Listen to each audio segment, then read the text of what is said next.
Salut à tous, j'espère que vous allez bien, que vous passez comme d'habitude une très belle journée, nuit, soirée, quel que soit le moment auquel vous regardez cette vidéo et bien sûr de très belles lectures. Je suis pour ma part comme toujours très heureuse de vous retrouver aujourd'hui sur la chaîne Booktube pour une nouvelle vidéo et aujourd'hui ça va être une revue puisque je vais vous parler du livre Il rêvait des dimanches de Christian Signol paru ici aux éditions Albin Michel. Christian Signol, c'est un auteur que j'ai découvert en septembre dernier avec son livre Une si belle école. Oui, parce que voilà, école, septembre, pour moi ça collait parfaitement et j'ai tout de suite été amoureuse de son style, amoureuse de sa plume que je trouve vraiment très immersive et c'est cet auteur qui me donne envie de lire plus de romans de terroir. Je pense d'ailleurs que dans le genre roman de terroir, Christian Signol est quand même un nom assez connu et bien sûr j'ai eu envie de découvrir d'autres livres de cet auteur. Donc parmi ceux qui sont disponibles à la médiathèque, il n'y en avait pas beaucoup parce que c'est vrai qu'ils sont quand même assez souvent empruntés. Il y avait celui-ci et la quatrième de couverture m'a tout de suite parlé, tout de suite interpellée, j'ai eu envie d'en savoir plus. Je l'ai pris, je l'ai lu et je vous retrouve aujourd'hui pour vous en parler. Mais avant ça, je vais tout de suite vous lire cette fameuse quatrième de couverture parce que ce serait mieux de savoir de quoi ça parle. Pour la plupart des familles françaises, passées en 3 générations de la paysannerie à l'université, le XXe siècle a été un formidable ascenseur social. L'histoire de ma famille maternelle est symbolique de cette évolution et c'est pourquoi j'ai eu envie de la raconter. Ce que nous sommes aujourd'hui, nous le devons au travail acharné, au sacrifice, à l'obstination de nos aïeux, de nos parents, qui ont lutté pour que leurs enfants, leurs petits-enfants, un jour vivent mieux. Leur vie sur une terre que souvent ils ne possédaient pas était rude, difficile. Ils rêvaient des dimanches pour prendre enfin un peu de repos, leur seule récompense avec le pain de chaque jour. Nombreux seront ceux qui se reconnaîtront dans ces pages où s'exprime avant tout la gratitude que nous devons à ces hommes et ces femmes humbles et courageux. Christian Signol. Vous l'aurez compris, ce livre-là est un petit peu particulier puisqu'il ne s'agit pas, comme dans Une si belle école, d'un récit fictif. Christian Signol va ici nous raconter la vie de Germain, qui n'est autre que son grand-père maternel.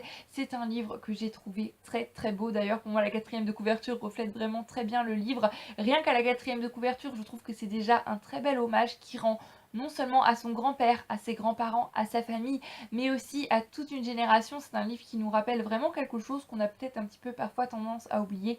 C'est les branches précédentes de notre arbre généalogique, celles qui ont travaillé dur pour que nous puissions, nous, aujourd'hui, nous trouver où nous sommes. On leur doit beaucoup et on a peut-être parfois un petit peu tendance à l'oublier. Ce livre est un très très bon rappel. Ce qui m'a touchée dès le début de ce livre, c'est quand Christian Signol va nous parler du comment lui est venue cette idée d'écrire l'histoire de son grand-père maternel.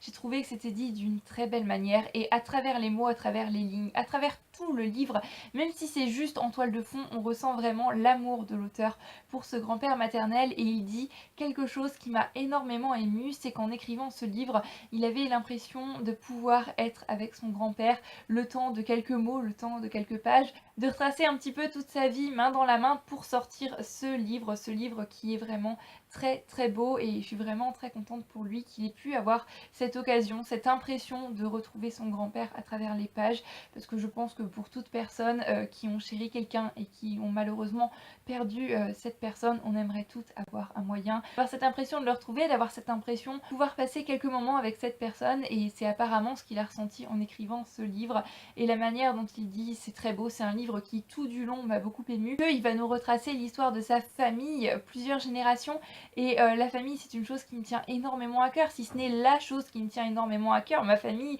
c'est tout, je suis vraiment quelqu'un de très famille et ça n'avait pu que me toucher en plein cœur. Encore une fois, c'est un livre qui est très immersif, j'ai eu vraiment l'impression d'être aux côtés des personnes qui sont vraiment très bien décrites. Je pense notamment à l'arrière-grand-mère de Christian Signol. Il a vraiment détaillé la psychologie, la manière d'être de chaque personne et je pense que c'est d'autant plus difficile qu'il parle ici de personnes de sa famille et il y a vraiment un très beau travail qui est fait là-dessus. J'ai vraiment eu l'impression de connaître ces personnes au fil des pages.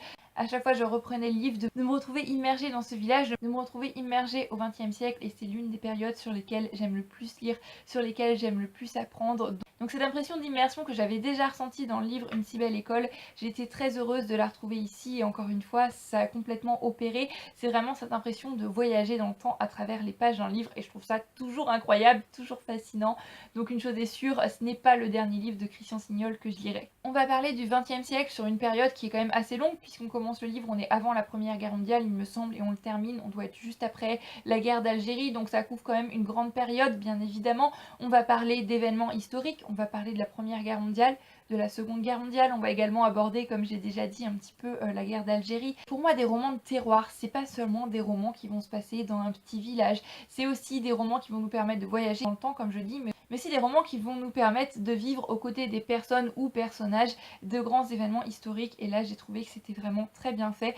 Que ce soit les passages qui se passent sur le front ou les passages qui plus tard vont se passer au village, j'ai été vraiment très émue, très touchée. Et d'autant plus, encore une fois, qu'il s'agit ici d'un livre qui n'est pas fictif, il s'agit de personnes qui ont réellement existé, de lieux qui ont réellement existé, et qui peut-être pour certains existent encore aujourd'hui, et ça donne une toute autre dimension au livre. En tous les cas, je sais que personnellement, quand je lis un livre non fictif, j'ai une toute autre perception des choses, j'ai l'impression que ça me touche encore plus, parce que je me dis, ce que je lis, ça s'est réellement passé, ces personnes ont réellement existé, elles ne sortent pas tout droit de l'imagination de l'auteur et ça rend les choses encore plus crédibles parce que même par exemple quand je lis un livre sur la Première Guerre mondiale, même si je sais que les événements dont l'auteur va parler se sont réellement déroulés, les personnages, eux, ne sont que pure invention. Là, je sais que non seulement les événements se sont déroulés, mais ils se sont déroulés exactement de cette manière. Et on a le ressenti des personnes aussi, peut-être qu'il a discuté avec ces personnes des années plus tard pour savoir ce qu'elles avaient ressenti à ce moment-là.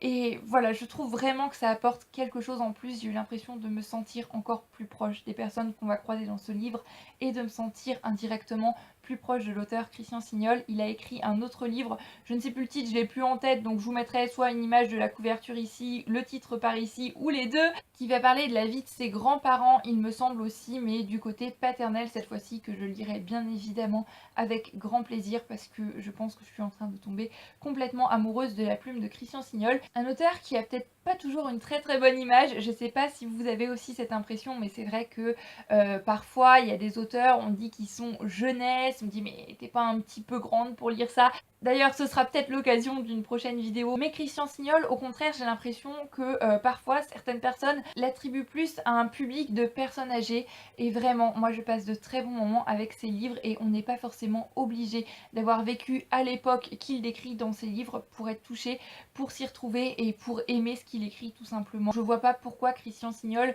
serait plus ciblé personnes âgées. En tous les cas, personnellement, j'ai parfois l'impression que cet auteur a un petit peu cette réputation. Je ne sais pas, j'adore ces livres tout simplement et je ne peux que vous les recommander. Le livre, c'est une plongée dans une autre époque, c'est une plongée dans un autre mode de vie, c'est une plongée dans un autre mode de pensée aussi. C'est vraiment très intéressant de ce point de vue-là, du point de vue historique puisqu'on a aussi quelques événements historiques comme je vous l'ai déjà dit. Des personnages qui ne sont pas des personnages mais qui sont vraiment très attachants et qui m'a confirmé une chose, je lirai d'autres livres de Christian Signol, c'est sûr et certain. Et Il rêvait des dimanches est un livre qui va rester un petit moment dans ma mémoire je pense et que je ne peux que vous recommander et plus largement je vous recommande de partir à la découverte de Christian Signol sans trop d'a priori. J'espère que comme moi vous serez charmés par ces livres et que vous aurez envie d'en lire toujours plus. Voilà, j'en ai terminé pour cette vidéo revue, j'espère qu'elle vous aura plu. Je vous souhaite comme d'habitude à tous, encore une fois, une très belle journée, nuit, soirée, quel que soit le moment auquel vous regardez cette vidéo. Bien évidemment, de très belles lectures et pour ma part, comme d'habitude, en attendant la prochaine vidéo sur la chaîne YouTube, je vous fais à tous plein de bisous et je vous dis à très bientôt. Prenez grand soin de vous, bye bye!